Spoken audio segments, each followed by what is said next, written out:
And greetings. Happy Monday. Welcome to the Steve Deace Show, live and on demand here on BlazeTV, radio and podcast. Steve Deace here with Todd Erzin and Aaron McIntyre and all of you. 888-900-3393 is the number. Keep that number handy. We're going to have our Monday town hall coming up next hour. We're going to hear from you at 888-900-3393. The topic today is, have you had any success or only failure in trying to reach friends, family members, people on social media with reason and data on coronavirus? Or is it just once they're given over to the panic porn, it's a lost cause? We're going to get into that next hour on the show here at 888-900-3393. Steve at stevedeace.com. That's how you can email the program, DEACE. Like us on Facebook. Follow us on Twitter at Steve Deace Show. Parler at Steve Deace. And check out our new YouTube channel, youtube.com/Steve Deace. That's where you can go to get samples of this program for yourself that are free, and then you can share those with others if you wouldn't mind.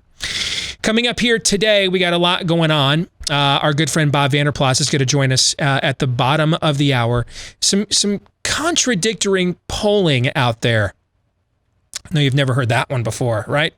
But see if we can maybe reconcile it and make some sense out of it. We'll get into that here at the bottom of the hour, and we're going to find out.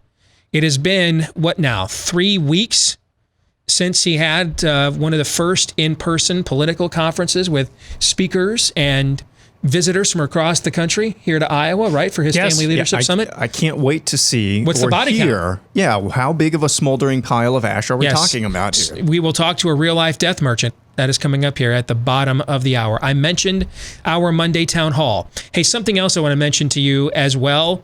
You know, we're doing more stuff online than ever before because of what's going on in the country. We're kind of forced to. Make sure you take the necessary steps to protect as much of your privacy and freedom as you possibly can. That's where our friends at ExpressVPN come in.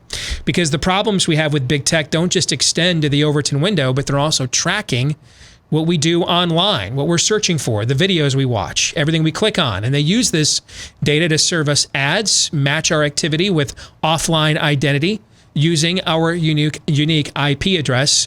But whenever you use ExpressVPN like me, these tech companies cannot see your IP address at all. Your identity is masked, and it's anonymized by a secure VPN server. And ExpressVPN also encrypts 100% of your data to protect you from hackers and internet bad guys, and even their own staff doesn't get access to that data as well. If you want to visit my special link right now, you can get an extra 3 months of ExpressVPN service for free. Who doesn't want to save some money, right? So get 15 months for the price of 12 right now at expressvpn.com/Steve. That's expressvpn.com/Steve to protect your privacy and your data today. Here's Aaron's rundown of what happened while we were away. What happened while we were away, brought to you by the Deep State. On Friday, an ex-FBI lawyer named Kevin Kleinsmith, who was a member of the Robert Mueller Special Counsel on allegations of foreign interference in the 2016 election, agreed to plead guilty to falsifying a claim made to sustain government surveillance on a former Trump campaign advisor named Carter Page. That falsification was a key impetus to having the federal government continue to spy on Carter Page, which in turn was one of the main reasons the special counsel was appointed. President Trump announced the brokerage of a formal peace agreement between the United Arab Emirates and Israel late last week. Relations between the two countries have been extra tense for the better part of the last decade as the UAE has disallowed Israelis into their country. There have been no flights between the countries and no formal diplomatic relations. But those relations have warmed considerably in the wake of the Iran nuclear deal as both countries stand opposed to the Iranian regime. President Trump's younger brother Robert Trump passed away over the weekend in New York City. Washington Post headline, Robert Trump, younger brother of President Trump, who filed a lawsuit against a niece, dies at 71. Leftists also got the hashtag Wrong Trump, as if to say the wrong Trump died, trending over the weekend as well. A conspiracy theory involving the U.S. Postal Service has taken hold of the left. Numerous Democrat politicians have vocalized their concerns after after stories have circulated all but claiming the Postal Service is removing mail sorting machines as well as mail drop boxes at the behest of President Trump in order to help his re-election. Something about mail-in voting. Taylor Swift had something to say about it. Former NBA player and social media star Rex Chapman posted a photo from 2016 of locked mailboxes, claiming Trump is trying to steal the election by keeping people from voting by mail. What virus? Oh, that virus. The FDA approved over the weekend a rapid saliva test for COVID-19 from researchers at Yale. The test claims to have the same accuracy as nasal swabs, is a lot cheaper, and can spit back results, no pun intended, in a matter of minutes. New York Times headline, "What if herd immunity is closer than scientists thought?" What if indeed? Dr. Anthony Fauci said this. True or false? Sunlight kills the virus. It does. That's a truism. That's one of the reasons why outside in the sun, when you are interacting, that is much, much better than being inside. Who'da thunk? Moving on, Antifa showed up to Stone Mountain, Georgia over the weekend looking for a conflict. At one point, a trainee confronted a dude toting a Confederate flag. We fought a whole war over the fact that that flag and the slavery it stands for needs to be out of this country. You traitor. Screw you guys.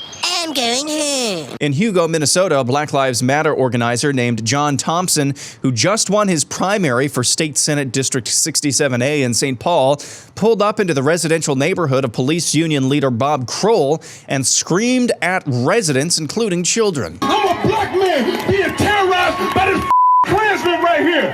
We are terrorized by the Grand Wizard. Y'all got the Grand Wizard living in your neighborhood. All the Klan exists in Hugo, Minnesota, and it's right here. Don't run now. Don't run now, racist white people. I'm here. Oh yeah, we pull up. We pull the up. And we're here. Last night in Portland, anarchists from Black Lives Matter and Antifa continued to riot. At one point, they pulled a man from his truck and beat him to a pulp in front of his passenger.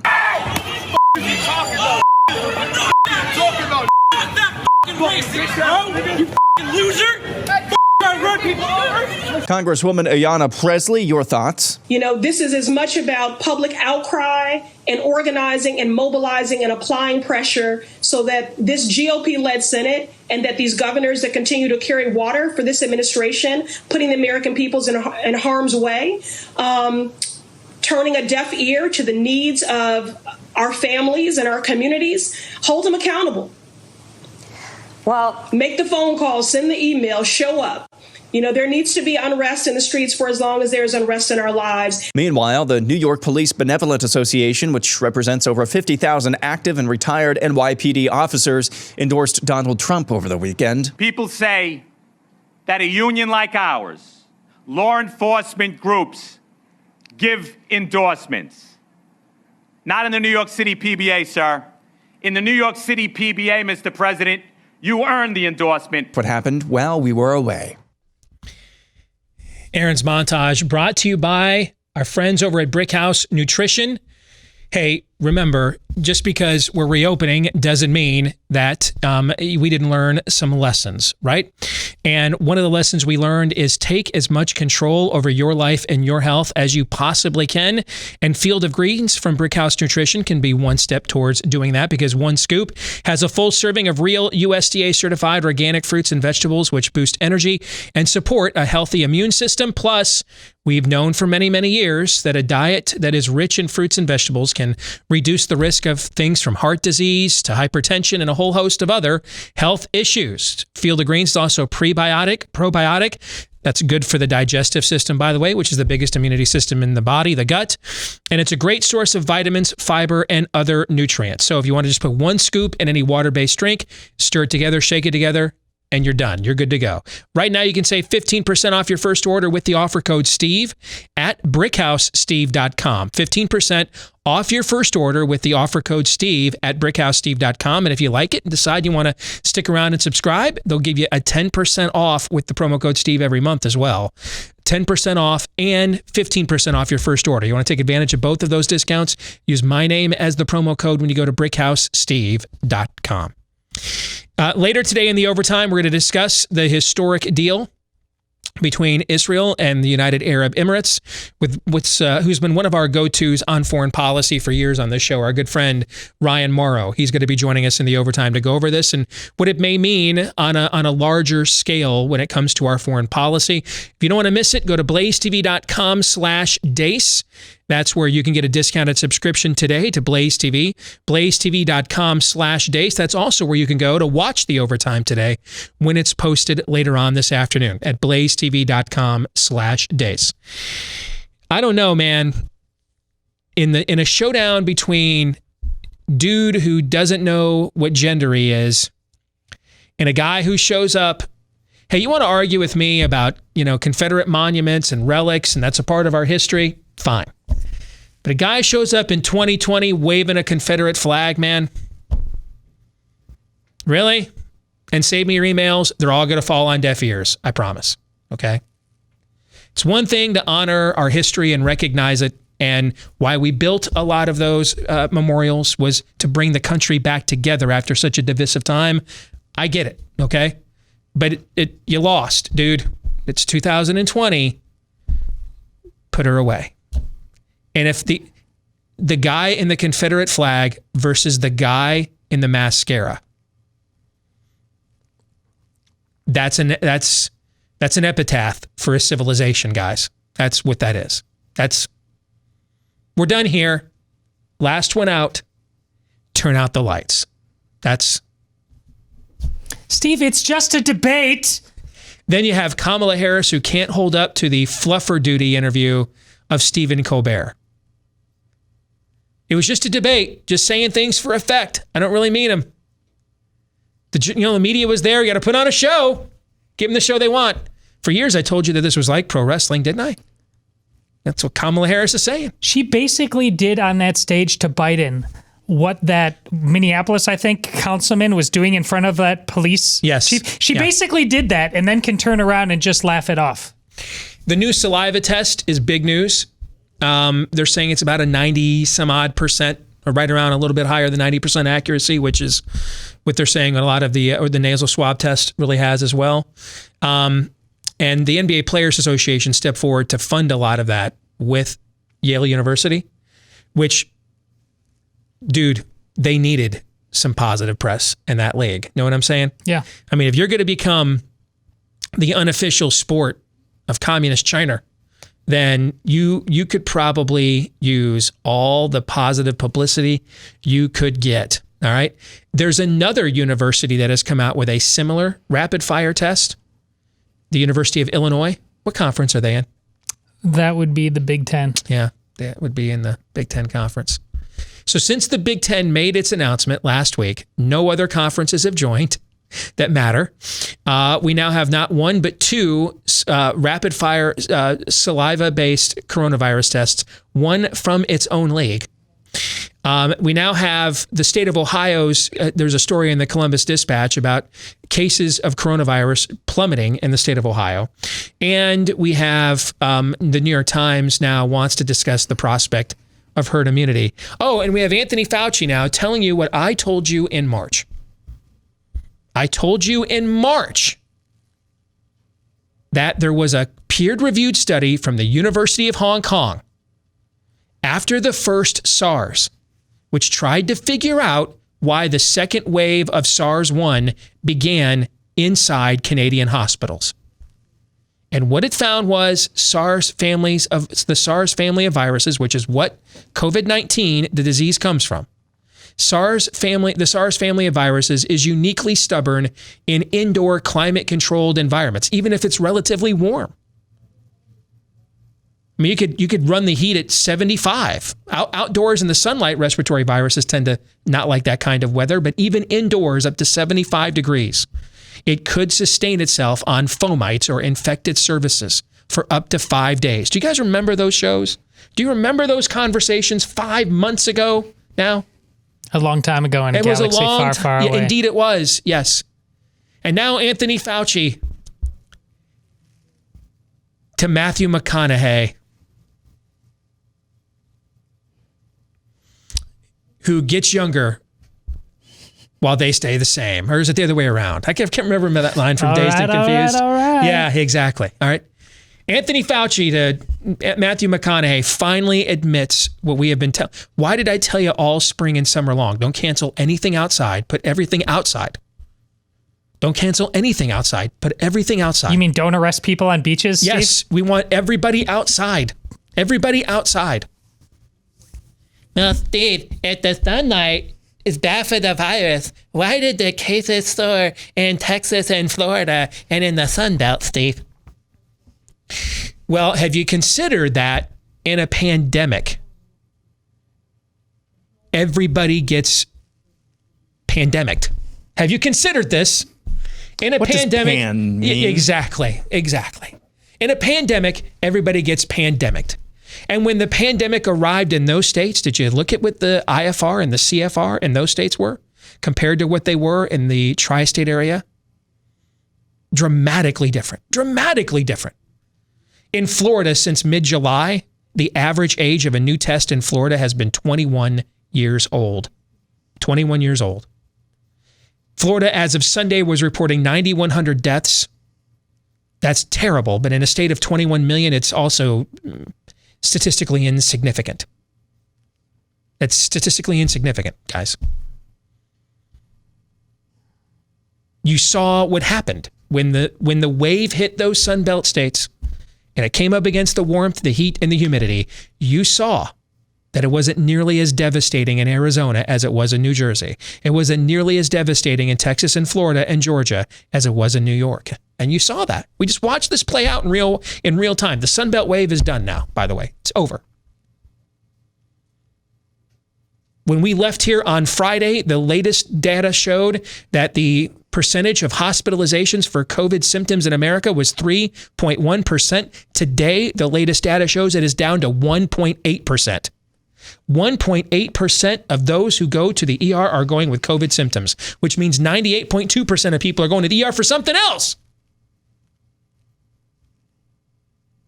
When are the numbers ever low enough then?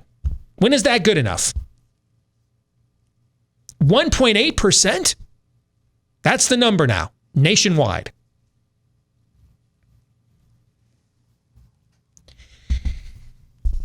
There's some numbers I want to show you here this morning.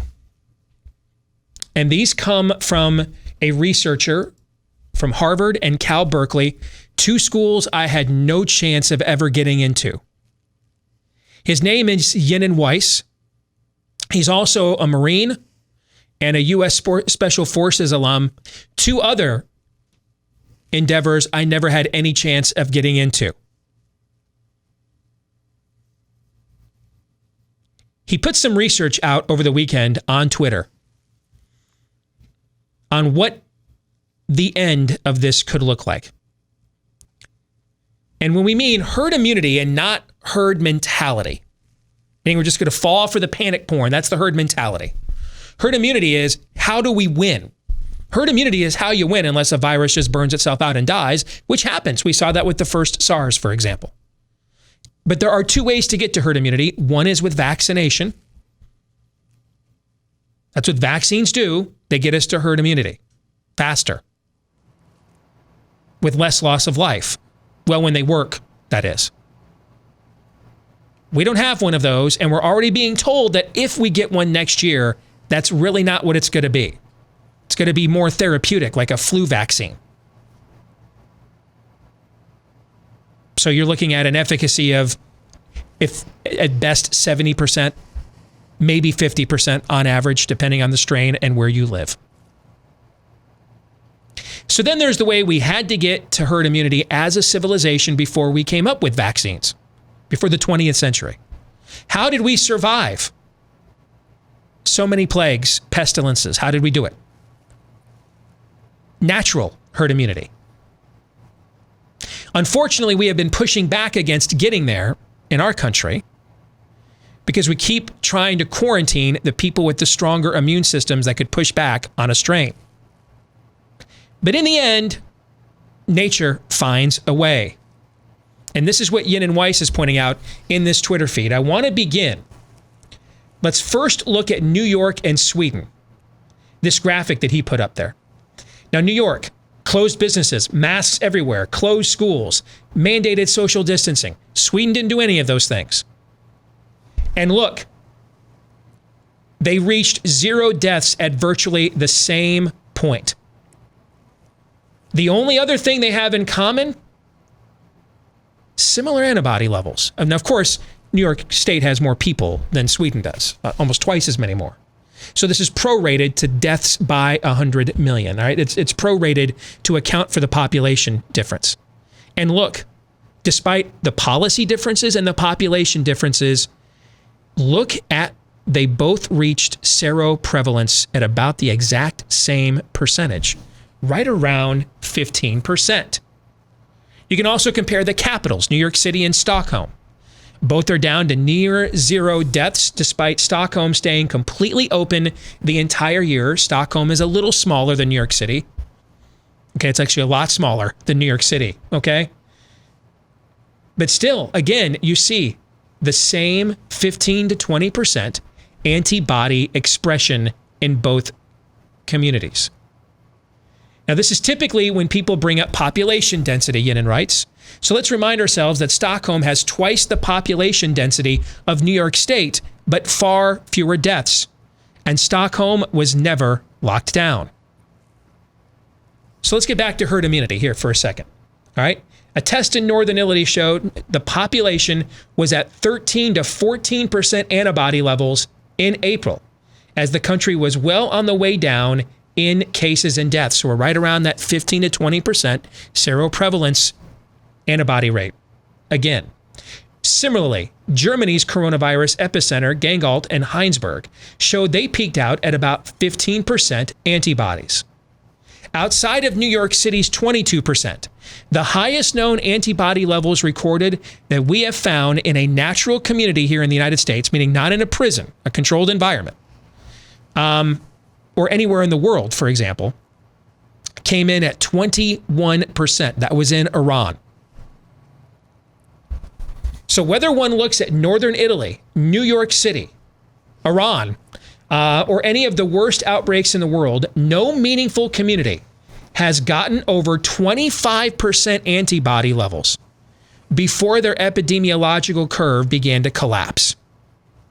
This is regardless of lockdown measures taken or not taken. We did this last week with the Big Ten footprint, right? We went through every state. Yep. And what did we find? Some states that had massive mask mandates, or states like ours that has none in Iowa. Same epidemiological curve in every single state in the Big Ten footprint, regardless of level of lockdown, they were on the same curve. Didn't change. The virus had its way. In fact, the only thing Yenin points out, the only thing that all places now at 0 deaths have in common is that they have reached antibody levels of approximately 15 to 20%, despite wildly different intervention policies. So what about this 60% herd immunity number we keep getting bandied about? That is only true, he points out, if one plans for a vaccine herd immunity approach, a traditional vaccine approach, where those vaccinated are essentially done randomly. This is because the 60% approximation assumes a homogeneous population. But of course, the population is not. So you've got to get a lot larger people vaccinated to herd immunity in order to get the prevalence that you're looking for, is what he is saying. Different people have different levels of susceptibility. So it's left to spread in the wild. So if it's left to spread in the wild, more susceptible people get the virus first, and it becomes increasingly harder to spread. 15% antibody levels are not a random 15%. It's a hard 15%. Because once it moves from the most susceptible, then it makes its way to whom? The people that are less and less susceptible. Why are they less and less susceptible? Because they have stronger and stronger immune systems, or they have stronger and stronger health profiles. And so eventually the virus tops out because it runs up against those who can stand up to it. Here's another study that models this approach with herd immunity effects across real-world COVID data. So he points out not one, but 2 studies that have this number in mind. So then why do prisons get above 20%? If exposed to a massive amount of viral load through unnatural conditions like prisons, hospitals, remember what I said earlier. The second wave of SARS-1 began in Canadian hospitals, indoor, climate-controlled environments. Then even those not ordinarily susceptible may go on to produce antibodies due to a massive dose of exposure.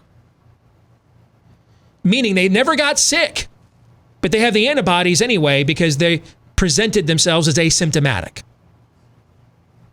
This is not to say that only 15 to 20% were exposed of COVID. It says only 15 to 20% expressed antibodies because many are able to kill the virus before their body even needs the antibodies.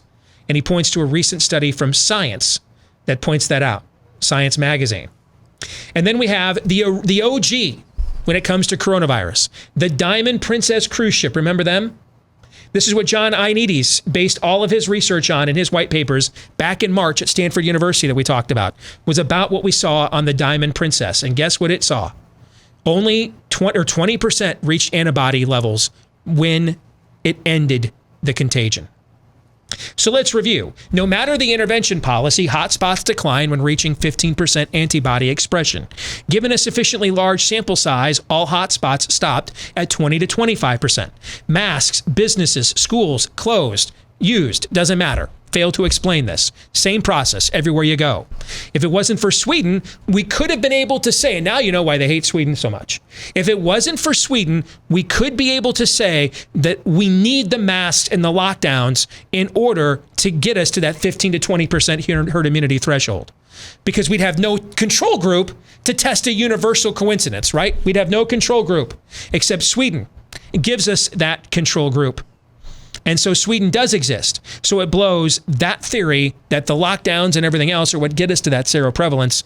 It blows it out of the water. Now, this doesn't mean some interventions can't help human rights.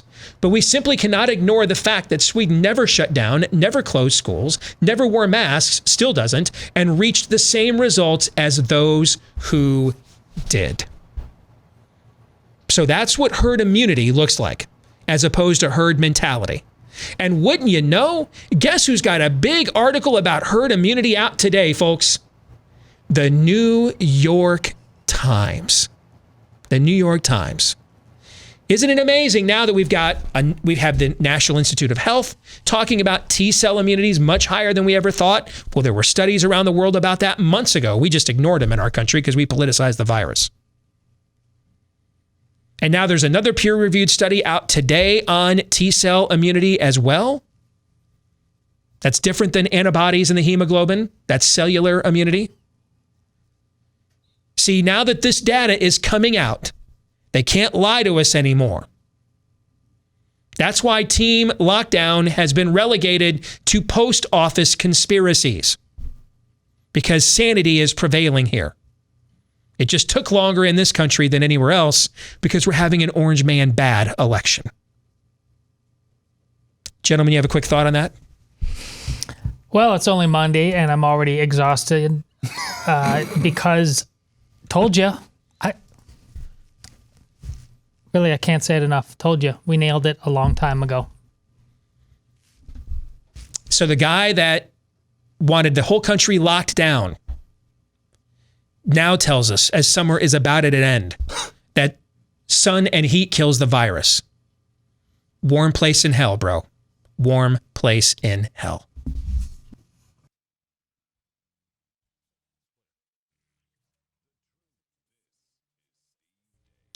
Sure, losing your hair is no fun, so let's talk about options. You can go to your doctor for a hair loss treatment prescription, then visit the pharmacy and try not to go broke just to avoid going bald. Or you can try Keeps from the comfort of your own home, where you're going to get the same doctor-recommended, FDA-approved hair loss treatment, but Keeps offers the generic versions for about half of the cost. And one more thing you're going to love about Keeps is the convenience. It's all online. You just answer a few questions, snap a few pics of your hair, and a licensed doctor will review your info and recommend the right hair loss treatment for you, and then it's shipped directly to your door. So you're already going to save a bunch of money off the top by going with the generic versions from Keeps. How about a special offer in addition to that discount?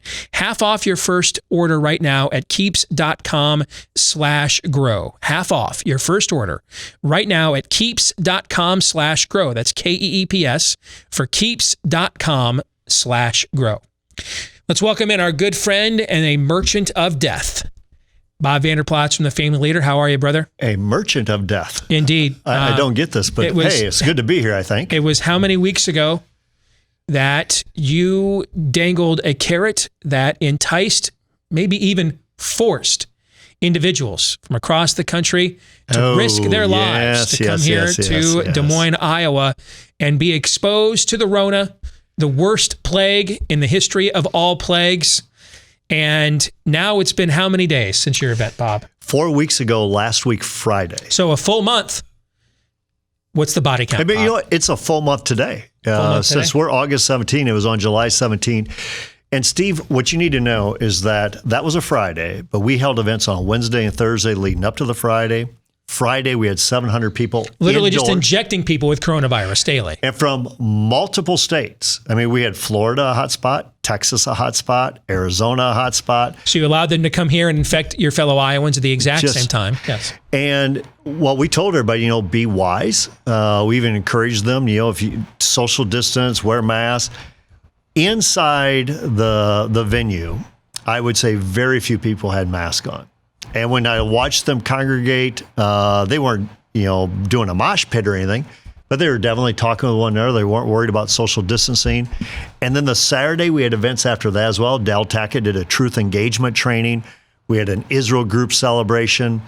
But a full month since the summit, no reports of coronavirus whatsoever. Well, now we know why you haven't been here for the last few weeks. How many funerals have you attended, Bob? How many lawyer up meetings have you had to have? We have not. And I think you know this. Last week we had an unbelievable storm pass through here, the derecho. And 2 weeks prior to that, I was in Wisconsin with a family vacation and really enjoying my time. So now you're just totally flippant and cavalier. No, not totally about the flippant. Carnage that you have caused. Not flippant, not cavalier, but I do think we can walk and chew gum at the same time. So we talked on this show for a long time. Matter of fact, it was interesting. The speakers that came, whether it was Joel Rosenberg or Mike Lindell or Jack Brewer or even Mike Pompeo and Rick Santorum, who came out, they're all like, we can't believe you're holding it. And we couldn't wait. I mean, they got their plane tickets. They couldn't wait to be here, but they thought for sure somebody of CNN would cast enough fear into us to say that we'd have to cancel it or postpone it.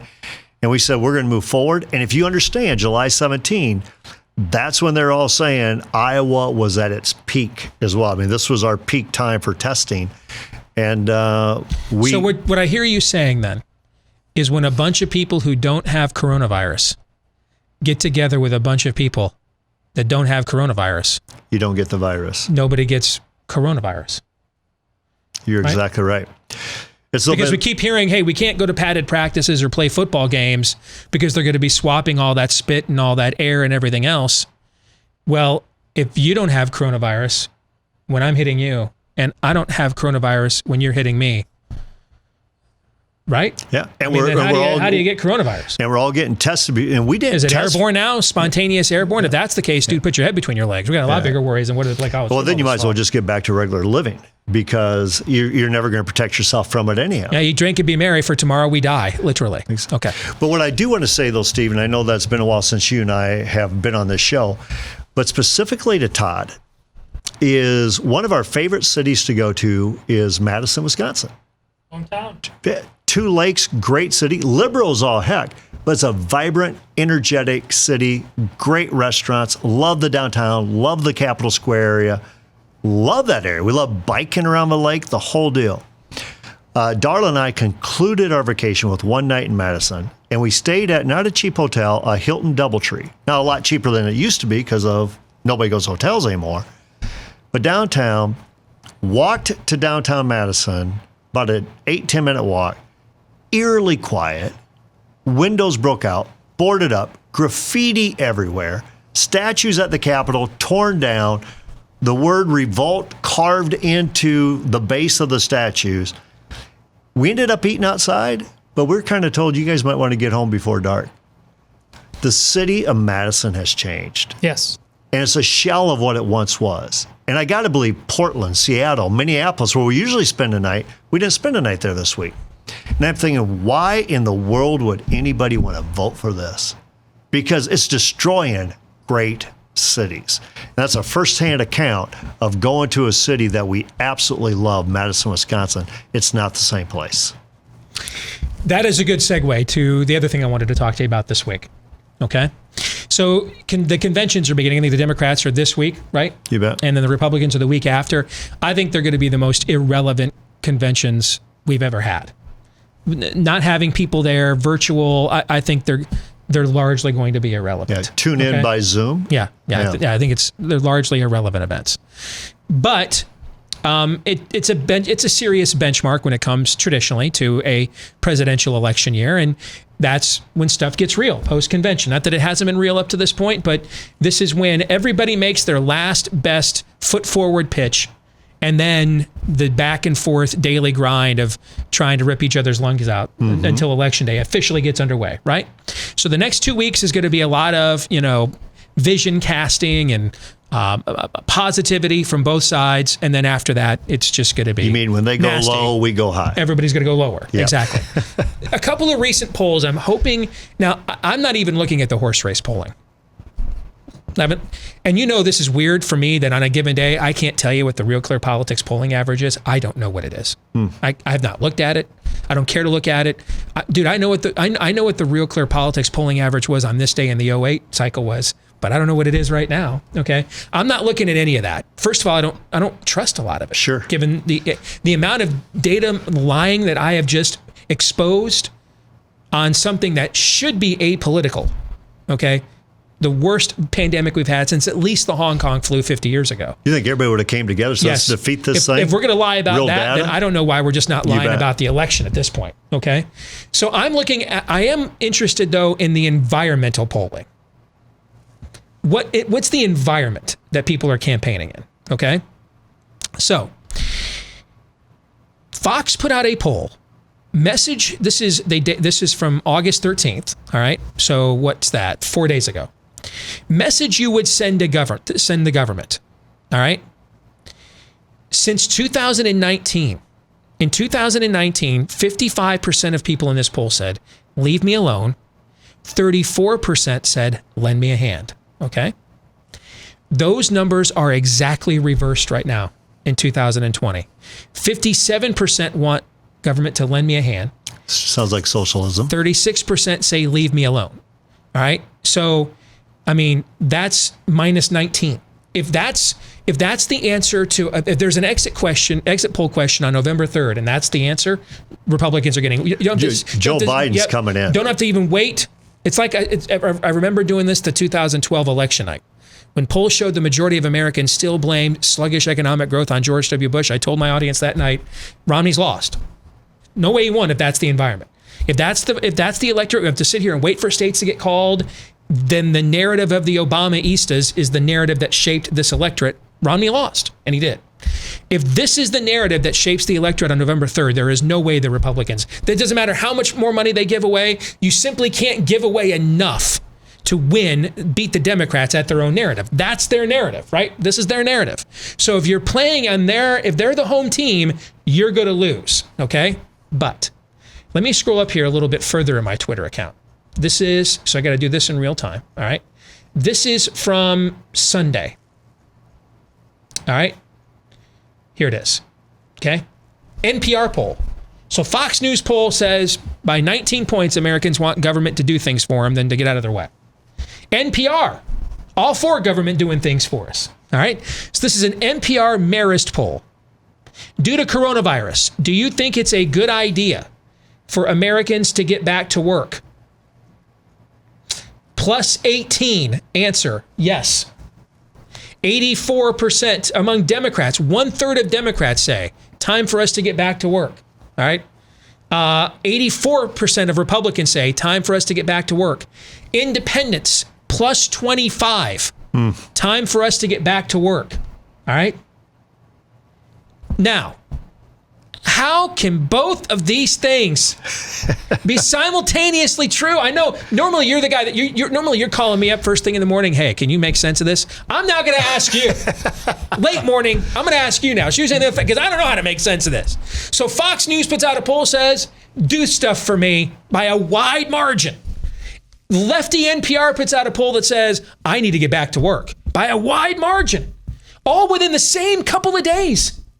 Please make sense of this for me, please. Well, I don't know if I can. Because I really believe let me try. Whichever one of these environments is frames the electorate on November 3rd is going to determine who wins the election. So either Trump wins in the NPR poll, or Biden wins in the Fox News poll. Yeah. Which just doesn't seem right on a lot of levels. However, in the Fox poll, lend me a hand. We have created an environment where they're getting used to being lent a hand. Mm-hmm. You wonder why playground equipment's no longer for sale or is sold out. Bikes are sold out. Jet skis are sold out. We've been lending a hand. I just told our team, this is false harmony. We're injecting a lot of money into a system, lending people a hand. And you know what? Kind of like it. We also just see what we just talked about. Our cities are burning Chamber down. of Commerce is out there lobbying for them to get funded from the government now. Yeah. And our cities are burning down. Lend me a hand. Help me out with my city, that type of thing. But the other part where I think in the NPR poll, where we're finding this, matter of fact, we found out in the leadership summit, people are tired of being cooped up. It's time to let people get back to work. You bet it's time to let people get back to work. In other words, I want to get out of my house. Yeah, let them play football. Even if it's my neighbor go back to work, but let my neighbor go back to work. Mm-hmm. But what it is that I want to get out of the house. What happened to have a leadership summit, Steve, people are saying it was just so inspiring to be around people again. Why? Because we were not created to do this thing alone. But I do agree, those two, the way that gets framed, and so if I'm Trump, I take that NPR poll and I just make this, let's play football, let's get America back to work, let's pump out the real data. These guys are scaring. Joe Biden's vision for America is everybody wear a mask. Is that the America you want? NPR would say, that's not the America we want. You mentioned football. Every state in America with a Republican governor right now, except for one, has announced or is already in preparation to play high school football this fall. Every state with a Republican governor but one. Only 7 of the 22 states that have Democratic governors are going to play football this fall. The rest have already canceled. Do you think that's a coincidence? No, not at all. As a matter of fact, I think it's a winning issue for Trump. If he wants to play on it. So if it's not a coincidence, then is it because they're overly cautious? Or do you think this is an attempt to literally just take things away from people that would bring people together and make your life less miserable? At this point, I really believe it's more political than it is factual. Mm-hmm. Matter of fact, you take a look at the ripple effect for not having kids in school.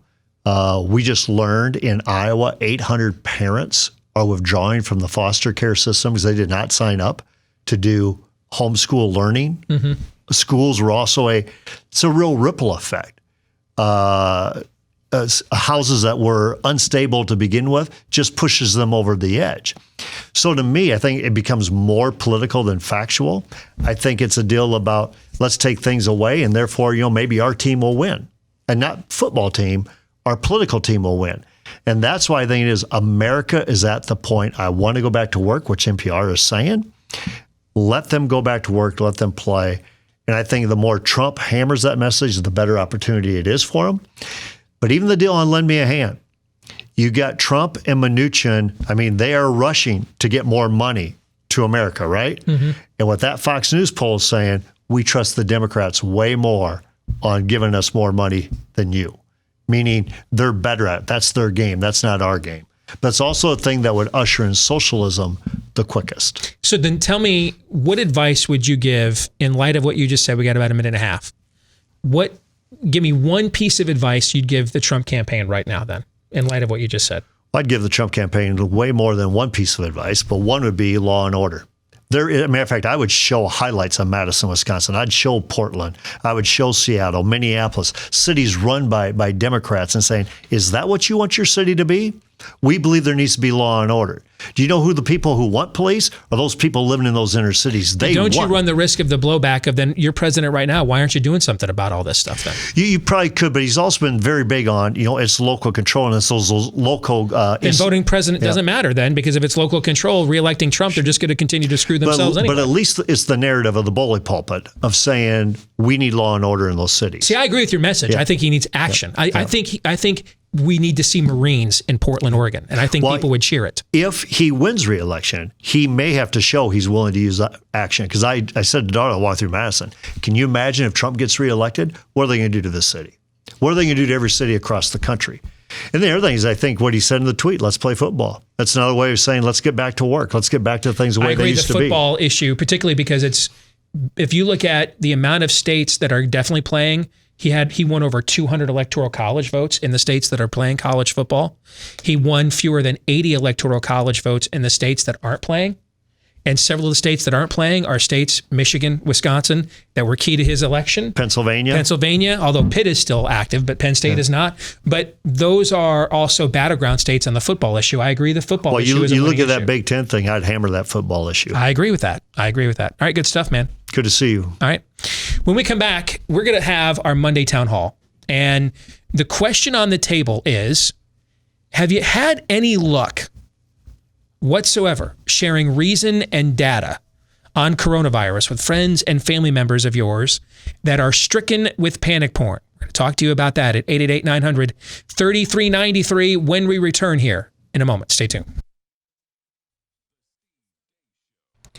And we are back with Hour 2, live and on demand on Blaze TV, radio, and podcast. And since it's Hour 2 on a Monday, it is now your turn. At 888-900-3393, our Monday Town Hall gets underway this hour here on the Steve Deace Show with me, Todd Erzin, and Aaron McIntyre. 888-900-3393 is the number. Steve at stevedeace.com. That's how you can email us. Like us on Facebook. Follow us on Twitter at Steve Deace Show and Parler at Steve Deace. And then also our new YouTube channel, youtube.com/Steve Deace. youtube.com/Steve Deace. If you are a podcast listener, thank you. If you haven't done so yet, please leave us a 5-star review as well as click that subscribe button. Thank you to the thousands of you that have done that for us already. The more of you that do that, I'm told the algorithms will then smile benevolently upon us, and it helps the show to grow. I'm not sure if that's the case, but nevertheless, we appreciate the ego boost nevertheless. So thank you very much. Keep doing that for us. Thank you. This portion of the show brought to you by Home Title Lock. Deborah could not believe it when it happened to her. In fact, she never even heard of home title theft before. She went to her mailbox one day and an eviction notice was inside. And she found out, hey, my homeowner's insurance isn't going to protect me from this. I've got to fight this now on my own. See, these days, cyber thieves have discovered that our home titles are kept mostly online. So they forge your name on your deed stating you sold your home to them and then refile as the new owner. And in Deborah's case, she didn't find out until that eviction notice. Don't let that happen to you. Home Title Lock will do their best to make sure it doesn't. They put a virtual barrier around your home's title so that the instant they detect any tampering, they mobilize to shut it down. But first things first, go to HometitleLock.com, register your address to see if you're already a victim and you don't even know it. You can do that right now for free at HometitleLock.com. And then while you're there, if you want to use the promo code Steve, they'll give you 30 free days of protection. With the promo code Steve for your most important investment, 30 free days of protection at HometitleLock.com. Again, that's HometitleLock.com. Well, we were going to do this for our town hall last Monday, and then Mother Nature intervened, and we could not. But let me reset why I chose this topic. I got up Saturday morning, or last Saturday morning, so last week, and I've got a note from Twitter safety and Twitter support, whatever they call their oversight entities, that a complaint's been filed against me by some lefty blue check mark. I went and checked her out, never heard of it. And nothing became of it. But she claimed that I was tweeting things that were a danger to public health, distorting, minimizing the coronavirus in ways that wasn't factually accurate.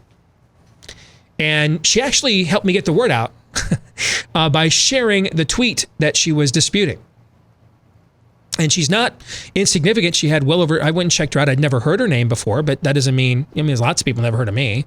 She had over 50,000 Twitter followers. So she's got some kind of following there. And the complaint that she had is I had taken the most up-to-date public information released by Worldometer and Johns Hopkins and CDC on the virus and applied it to the current U.S. estimated population of 331 million. So I just did basic division, basic math with public data. I mean, I didn't make anything up. It's the actual data. Anybody could do this. But it didn't fit her narrative. So she filed a complaint. I'm not the one saying that 0.014% of Americans right now are hospitalized with COVID, and the number goes way down, by the way. If you put anybody in there with, if you dial it down to people who have no other symptoms other than COVID, it goes way much lower, by the way, than 0.014%. But CDC is saying that. CDC is saying it's now less than 44,000 people are in the hospital nationwide with COVID. CDC is saying that. CDC is saying that we now have the lowest rate of lab-reported hospitalizations with COVID in America since late March. I'm not saying that. CDC is. You may not like me saying it, may not fit your narrative, but I'm not making any of this up. And that's why, in the end, Twitter didn't do anything. Because everything I've mentioned was a fact. Well, just as Ben Shapiro coined the phrase years ago, facts don't care about your feelings, this year has certainly confirmed that feelings do not care about your facts, right? We've learned that one as well. And so that got me to thinking, that little brush fire that quickly got put out, that got me to thinking, what experiences have y'all had when you have attempted to share reason and data with friends, family members, just people that you engage with on your social media accounts? Have you had any success stories? Because I have gotten notes from several of you telling me you've lost friends over sharing our videos, our links. By the way, the video that the lefty blue checkmark woman protested, last I checked, there was up to 1.5 million views on Facebook. So I got to believe she helped us. She helped contribute to some of that traffic. Okay, it's going to be one of the most watched videos we've done this entire outbreak. But have you run into just brick walls? Have you had anybody say, "Hey, thanks for sharing that"? Because I think this goes a long way, this conversation, into telling us what life is going to be like when this is over, or if it's ever over. Because I do think there's a portion of our population is going to be like John Belushi in Animal House. Was it over when the Germans bombed Pearl Harbor? I mean, I think, man, they're going down in a fear-induced drunken stupor to the bitter end, or at least until Joe Biden wins. And then if he doesn't, man, they're dying on this hill of a self-fulfilling prophecy. I mean, they need this to be, they need the Rona to be the Black Plague, man. They need this to be the marshes of France in the 14th century. They need it. They demand it. Has to be the case. But have you had any success stories? Have you had anybody that came to you and said, "Hey, thank you for sharing this with us"? Here's the number. 888-900-3393.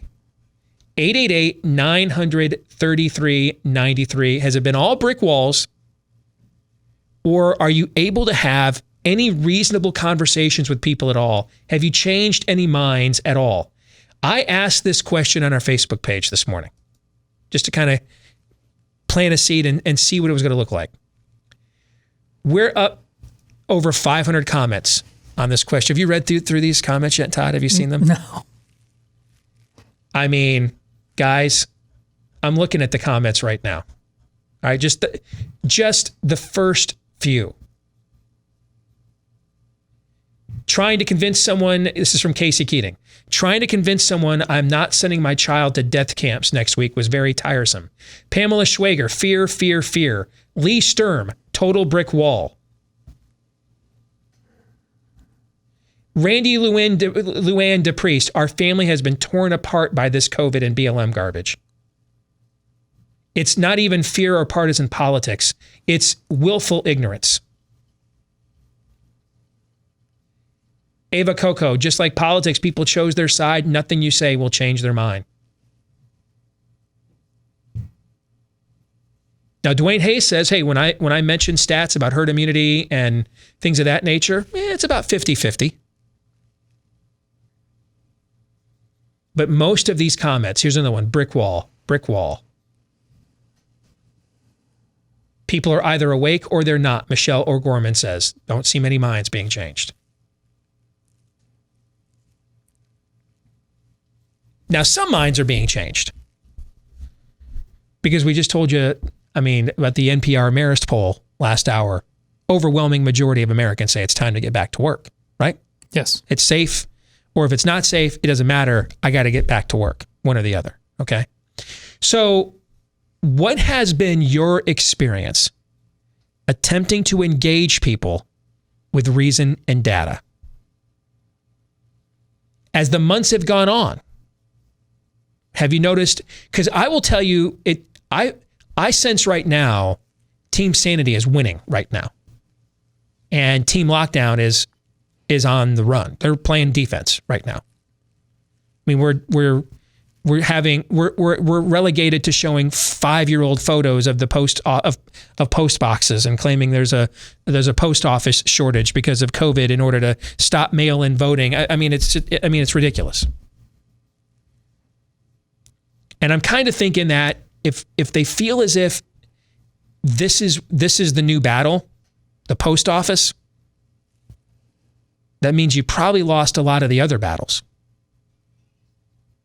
So guys, let me ask you, what experience have you guys had in your own worlds in trying to share or discuss real data and reasoned information over panic porn and fear in your own little enclaves? Todd, I'll start with you. Well, actually, yesterday had one of those first moments because my two oldest had their first soccer game. So the parents that haven't been together for a while, just comparing notes and just hanging out together. A few wearing masks, most not.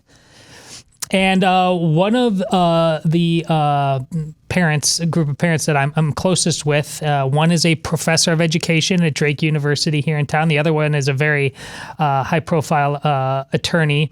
Their son is a freshman at the University of Iowa this year and Steve, you know what the language means. He's a preferred walk-on at wide receiver from a Valley High School here. Mm-hmm. She, along with being an education professor, is also on the board of ed for Valley High School here, which is your quintessential upper middle class suburban the largest high school in the state high now? School. It might be. Yeah.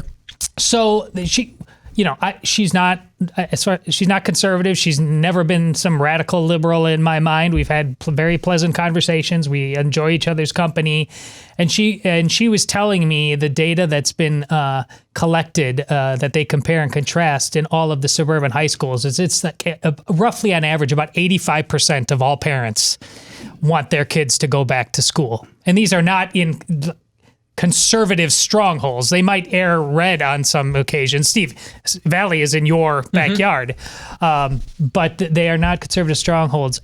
But she said that her interactions with people who disagree with her vote to go back to school are exceedingly icy. She's been treated by people that she considered friends in as hostile a fashion as she's ever experienced. And again, she's in the severe, to quote Mitt Romney, the severe majority of parents. Yet there's no, as you just said, there's no pause button on here. They are going to set their hair on fire. Now, contrast that with, this is data just shared by Governor Ron DeSantis from the state of Florida. And I was listening to a show on Sirius XM this morning, which is The show was pro, we got to play college football. Pro, what's the Big Ten doing? Okay. And even they were repeating, well, you know, we live in the Southeast and we're playing, but we don't really have this under control. I live in Florida and it's a disaster. All right. I just heard this morning. Okay. Latest numbers from Governor Ron DeSantis. Florida reporting its lowest number of new cases since mid-June, since June 21st. Emergency room visits in Florida. Remember, I told you nationwide right now, CDC says it's 1.8%. Okay? If you're going to the ER, 1.8% of ER visits right now, according to CDC, are for COVID. ER visits for COVID-like illness in Florida down 60% since July 7th. Hospital admissions for COVID are down 60% since July 21st. Number of COVID positive patients currently hospitalized down almost 40% since July 21st. 23% of the ICU beds in Florida are still available. The pre-pandemic averages were 12.6% of ICU beds were available. They've got more ICU beds available right now in Florida than they typically would in the state before the COVID pandemic by a considerable margin. By a considerable margin.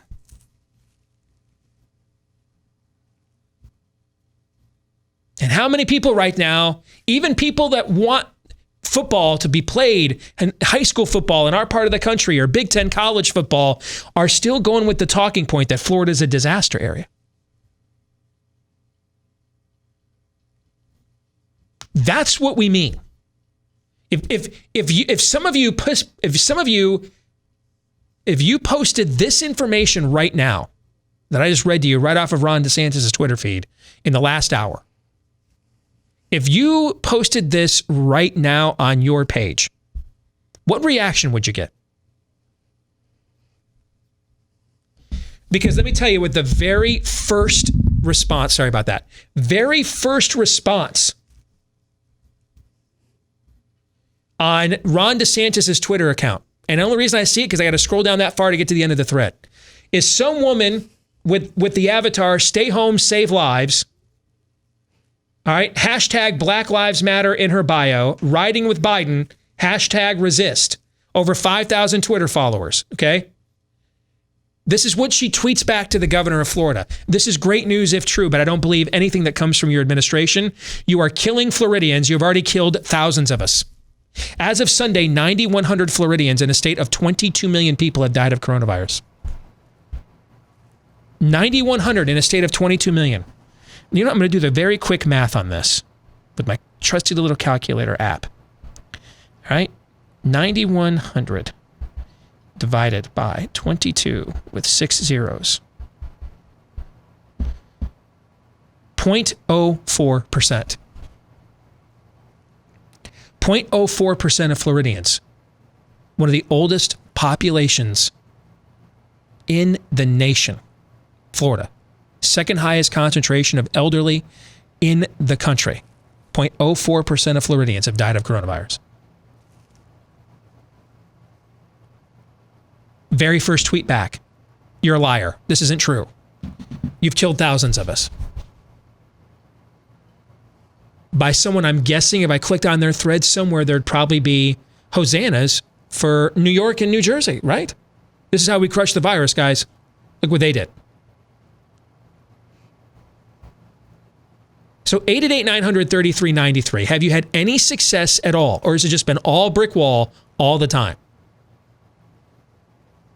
Have you had any success at all sharing reason and data with people in your sphere of influence?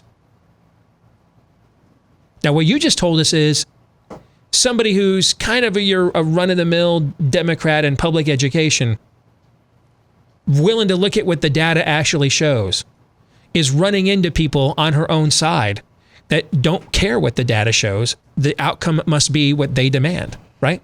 Yeah, which is also why here that largest school district, the Des Moines Public School District, is not sending its kids back to school. Well, our governor, who again is just a master of playing these games of chicken, just said, okay. Before she said those days aren't going to count as education, and she's sticking to that. But also, they want to go play sports while their kids aren't in school. And she said, nope, not going to happen. There's a level of, and we just dealt with a couple weeks ago, these people that think to say 2 + 2 is 4 is racist. We're dealing with a level of double-mindedness that it's at peak Old Testament levels of debauchery. What do before we even knew what a coronavirus was, Steve, before we ever knew a Big Ten season could ever be closed down, you always talked about the fact that, you can't, there's no reasoning with people who have no interest on playing by any rules whatsoever. We can't share culture with these people. They have no interest in doing so. I just got an email from someone. I won't use their name. I was fired from my job, ostracized, and then vandalized. Anonymous in Tennessee. Please don't identify us. We've had enough for now and need a break. I tweeted out on Saturday the latest dashboard chart from Nashville Health on hospitalizations in Nashville. And they are plummeting.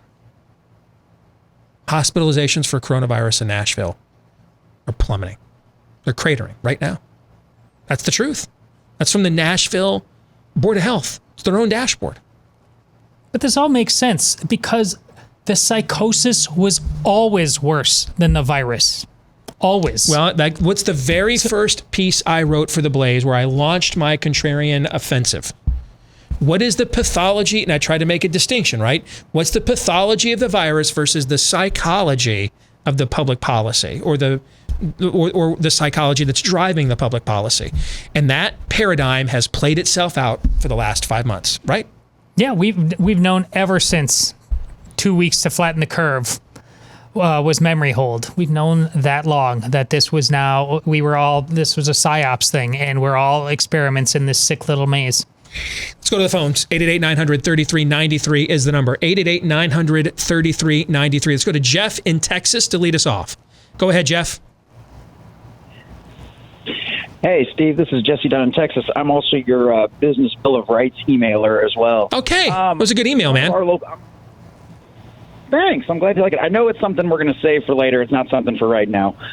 One of our local comedians' name is John Roman. He actually finally woke up. He's also one of our radio personalities down here. He's really big in the entertainment industry.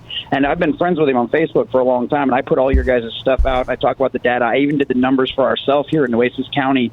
And since the very beginning of the virus, we've only had 3.5% of our total county actually get it. And our beaches have been shut down and the whole nine. Well, our beaches are finally getting opened up. But he put a post out last week saying that the numbers don't make any sense. Why are we have such low levels if we're all still closed down? And so I started sending him a lot of the information we've been through. But yeah, he's talked to a local nurse down here, and I showed him information from your show and sent him links to the YouTube video as well. And now he's a pretty big proponent down here for opening everything back up. And that's a big deal in the entertainment industry down here because John Roman's like one of the leaders of the pack. So if we've got him convinced, that means we're going to see a major change down here in Corpus. And then we already partially opened up our beaches as of yesterday, and a lot of that came from pressure from the community. We even had a protest on Saturday, and we've been having several protests down here against the lockdowns and against the overreach of our local judge that's been doing all of this to us. You guys actually even inspired me to start our own little podcast down here where we're talking about a lot of this stuff here in Corpus. So keep up the good work. That's great stuff. You guys doing what you're doing because it is working. Well, good. So it is working. We're changing minds. That's a good positive story to start us off with, man. Thanks for the phone call, brother. Take care. That's all we're doing is just reporting data. We don't make up the data. We're just reporting it to you, what it says. I mean, if 1.8% of ER visits for COVID isn't low enough, then I think we need to, and maybe it's not, I don't know, but I think it's a good time when you get to 1.8%, it's a good time to ask what's low enough. You know what I'm saying? Mm-hmm. I mean, maybe it's not low enough. I don't know. But I think we're close enough to being low enough that it's okay to ask then what's low enough. Without a meaningful vaccine, what is low enough then? What is it? because that's where we're at right now. 1.8% of COVID, 1.8% of ER visits in America are for COVID-19. That's according to the CDC. Let's go back to the phones, 888-900-3393. Let's go to Matthew in Oklahoma. Matthew, welcome to the Steve Deace Show. What say you? Well, thank you for taking my call. Early on when the virus first started, I was kind of like you, taking the numbers and dividing it by the population, which you should do. And the numbers just didn't add up. I was putting that information out there. People, even conservatives, were going, "No, we got to shut down. We've got to lock down. We cannot do this." But as things went on, little by little, people started waking up. Especially some of the conservatives realized this isn't adding up. But we still had our Democrat friends out there that were, no, we've got to stay locked down. We got to keep this. And I still have 2 to 3 of those that will continuously, on my Facebook page, constantly going at me, no matter what I put out, numbers that you provided, numbers that I was providing. It didn't matter. The facts didn't matter. But slowly but surely, they have died off and not commenting anymore because the facts keep showing this isn't that bad.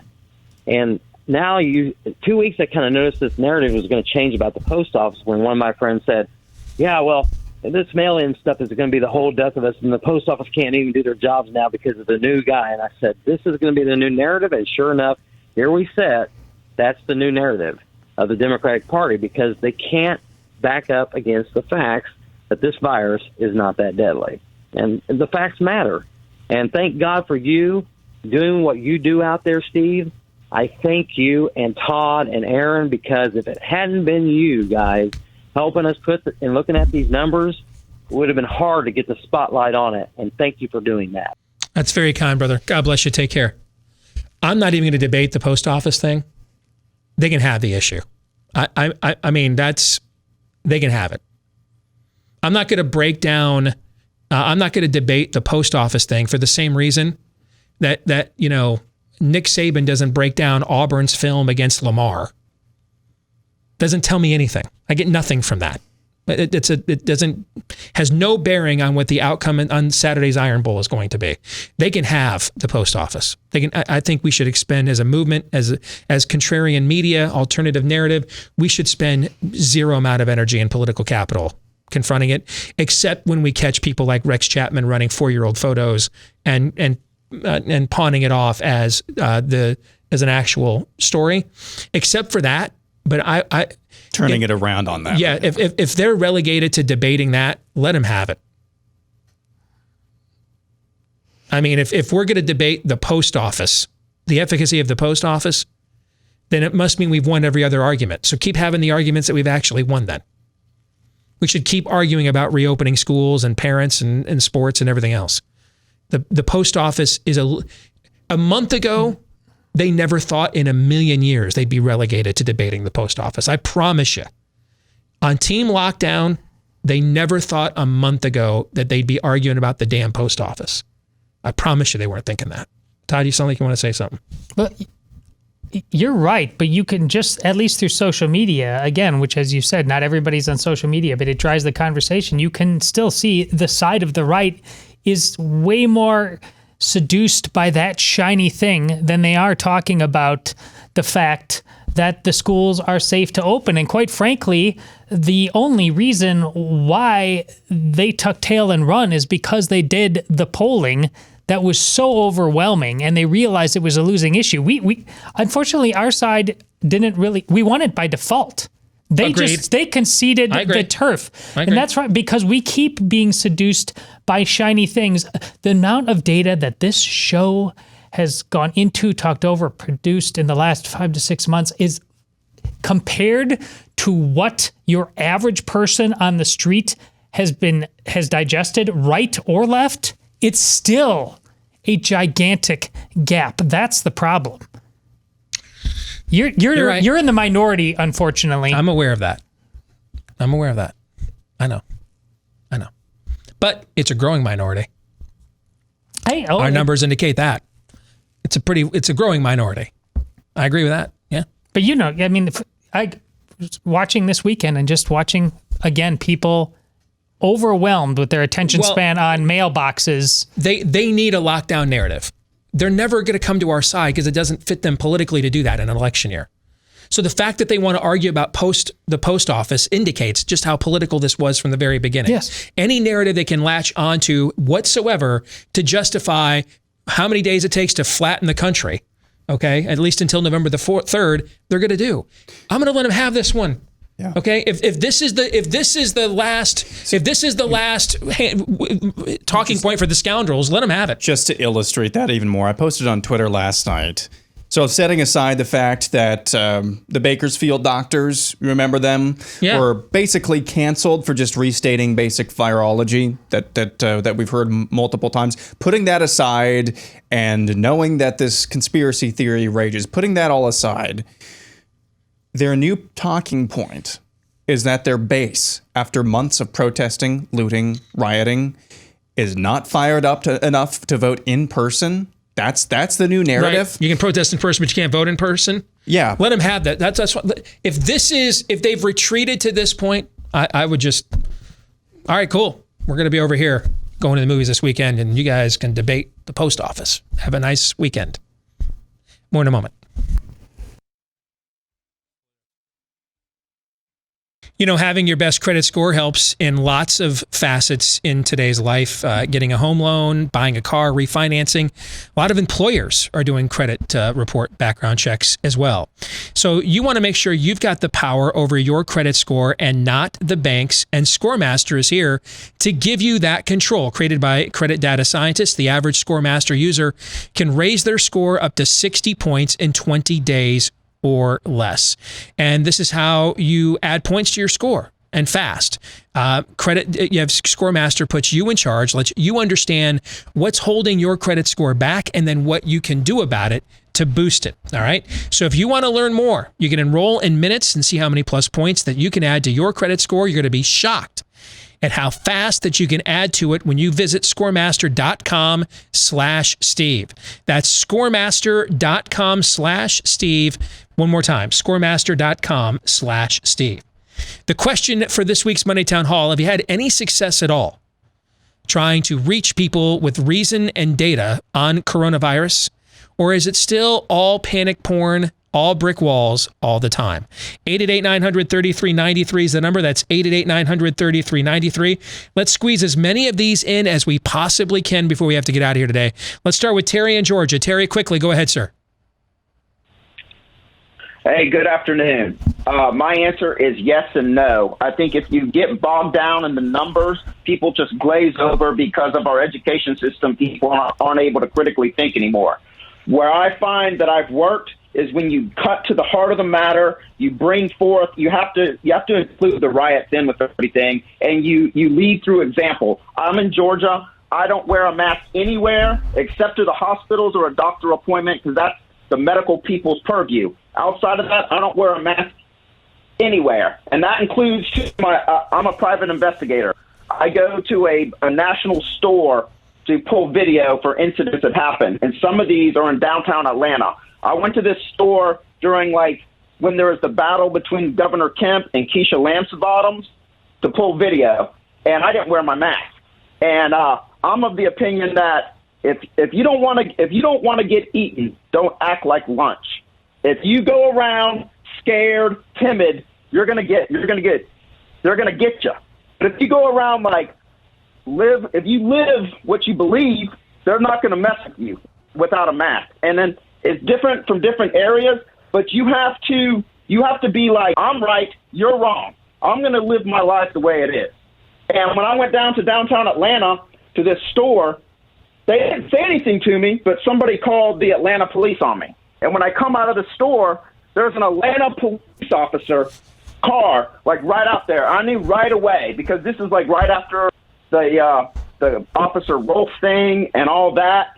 And I didn't even want to go down there because of that. But I knew, so I just looked at the cop in the car, and they left me alone because they're like, this is not somebody we want to trifle with because he's not wearing his mask.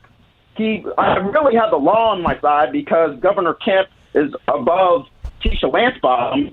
But where I find I get people is when I cut through all the data and I tell them, this isn't about the virus. This is about control. if it were about the virus and it was about protecting you, then why did the governor of New York put COVID-infected people in nursing homes, the very people that are supposed to be protected? And he put the COVID-infected people in the nursing homes, resulting in, 40, 50,000 deaths? I don't know. It's a lot. Okay. All right. Okay. Thank you, Terry, for the phone call. Terry says, man, act like you own the room.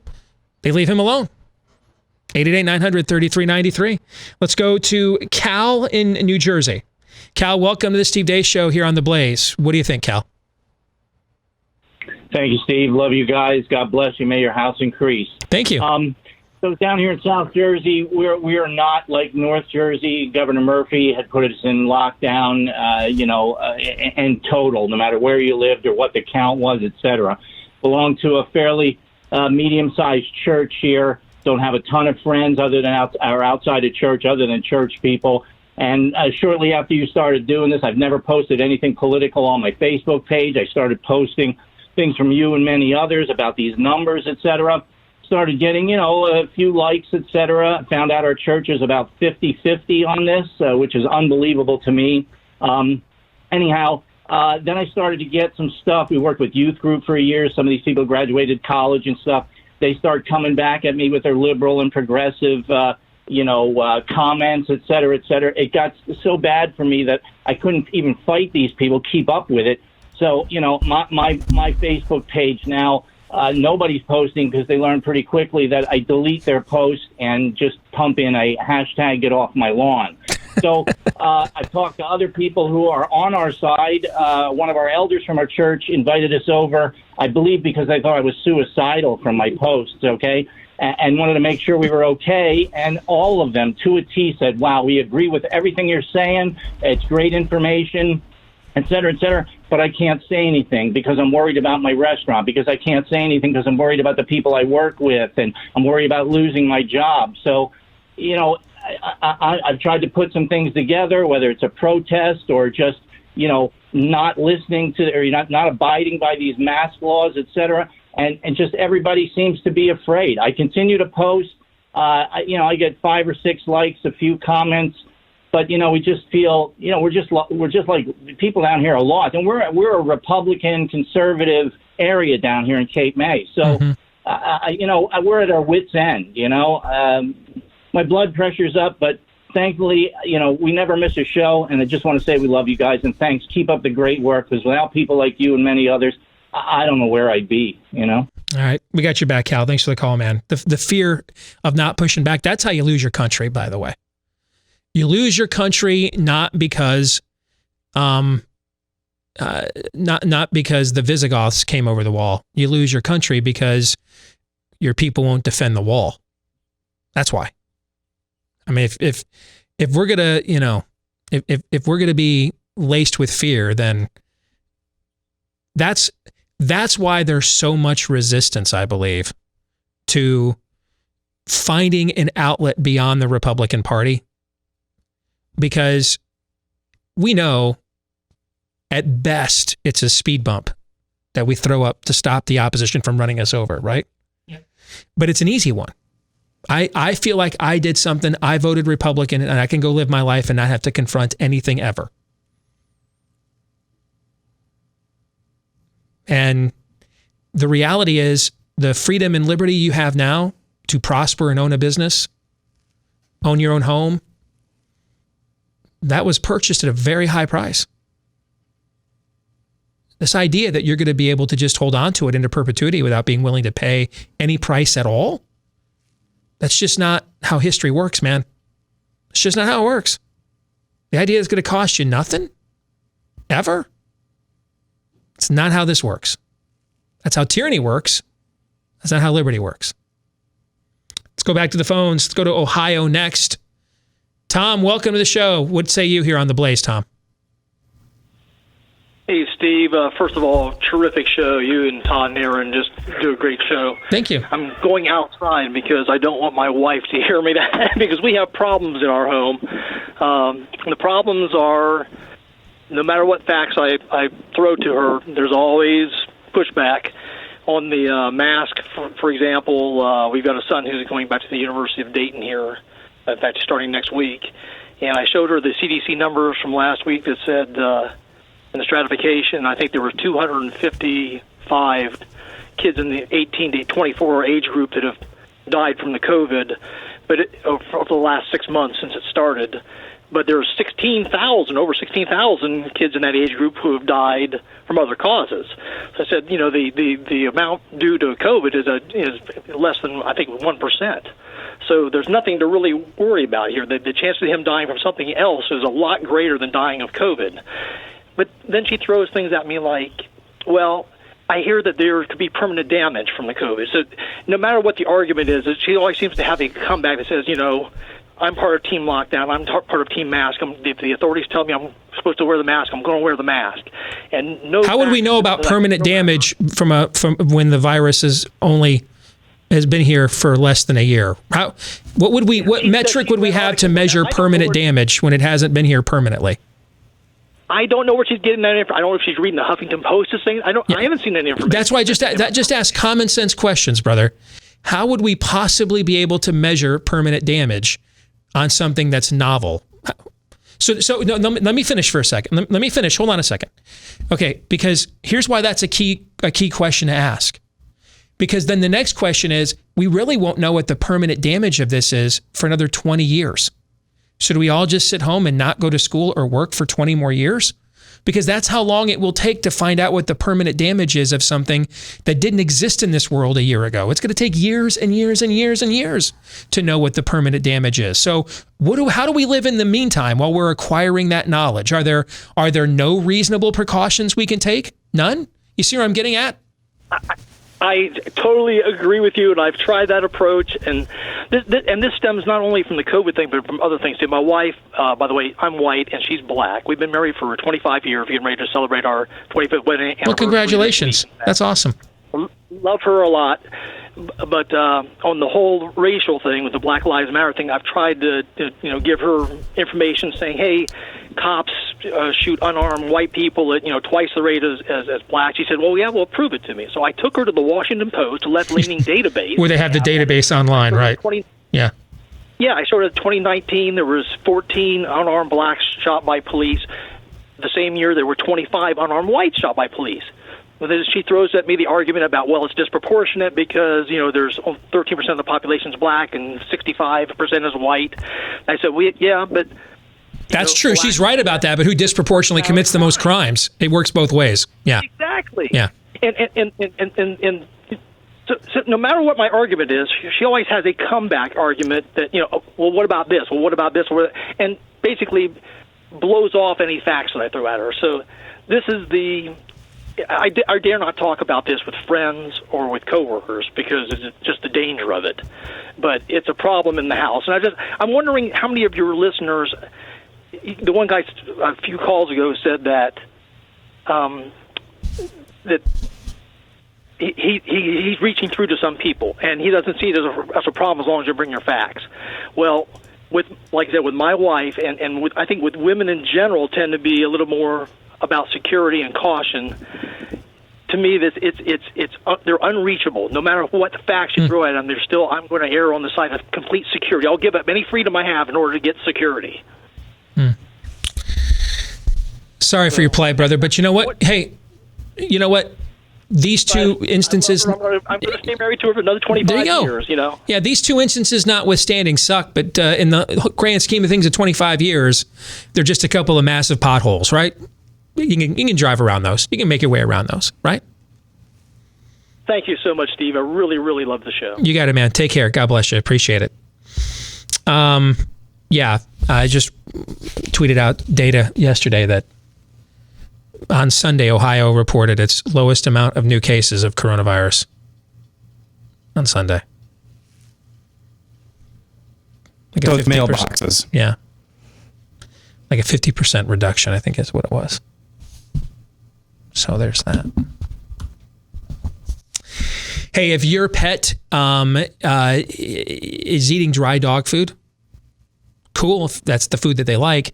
But, a lot of that dry dog food doesn't have the vitamins, minerals, nutrients that they need because it's the same reason that we're taking so many supplements nowadays. We've made the supplement industry very, very lucrative because a lot of the food we eat is processed and is done so for long shelf life, mass consumption and distribution. So a lot of those living organisms are taken out. Otherwise, the food will spoil and be no good. So we take supplements to put all that stuff that we want out of our food right back in. All right. Well, the same thing is true of a lot of the foods that our pets eat as well. The prebiotics, probiotics, omega oils, those sorts of things, gone. Antioxidants. That's where Rough Greens VitaSmart comes in, puts all the good stuff back into your pet's food. And if you see a difference in your pet in 14 days or less, try the 14-day Jumpstart bag today for just $14.95. The 14-day Jumpstart bag today for just $14.95 when you go to roughgreens.com/blaze. That's RUFF for roughgreens.com/blaze. That's roughgreens.com/blaze. I'm not sure we have time to be fair to another caller, so let's just wrap it up here ourselves. Aaron, I didn't ever bother to ask you, have you had any success reaching people with data or reason, or has it just all been a brick wall for you? It's mostly been a brick wall. I've tried to discuss the mask issue with people that I know on my timeline, or if I see something that's just completely, just laughably, insultingly wrong, I'll try to confront them. But it's mostly, I come from Christian evangelical social circles for the most part, and if I see somebody who's just completely given in on the panic, generally I try to avoid even getting in a conversation, because it's just going to be like, beating your swords into play. I mean, it's just, there's no point. But if I see people who I know are smarter than that, that are smarter than that are just not prone to give, I'll try to dialogue with them. And usually I get the passive aggressive, just Homer Simpson gif, fading into the shrubbery, that type of thing. So it's kind, if people I see are just given into the panic, then you're going to have your reward in full, one way or the other.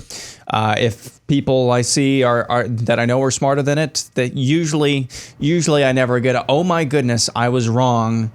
I have seen the light now. It's not something like that. It's just a fading into the bushes type of reaction.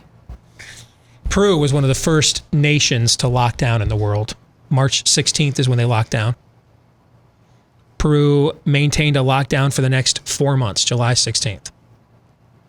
Would you guys like to guess which nation in the world right now has the highest daily deaths per capita for COVID-19? Would you like to guess which nation it is? Sweden. Well played. You guessed it. Peru. One of the strictest, earliest lockdown nations in the world. And now it has highest deaths per capita for COVID-19 in the world right now. Lockdowns don't work. They don't work. Hopefully you appreciated our work here today on Blaze TV radio and podcast. We're back at it again tomorrow, noon to 2 Eastern, right after Glenn Beck here on Blaze TV, podcast and radio. Until then, John 3:17.